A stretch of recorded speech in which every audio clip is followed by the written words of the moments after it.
இட்லி மீன் குழம்பு so nice. செம்ம combination.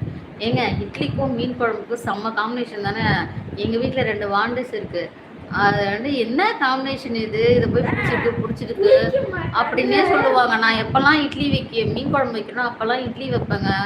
யாருமே எங்கள் வீட்டில் சாப்பிட மாட்டாங்க. இது என்ன காம்பினேஷன் கேட்பாங்க. அது என்ன மாதிரி ஒரு காம்பினேஷன் நமக்கு தெரியுது, உங்களுக்கு தெரியல பாருங்க. இல்லை இல்லை என்னது இல்லை, நீங்கள் என்ன சாப்பிடலையா? ஆர்சிபியா?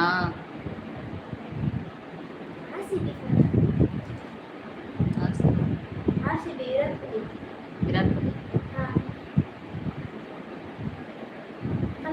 எனக்கு கிரிக்கெட் எனக்கு தூரம் எனக்கு தெரியாது. இட்லி மீன் குழம்பு சூப்பராக இருக்கும்.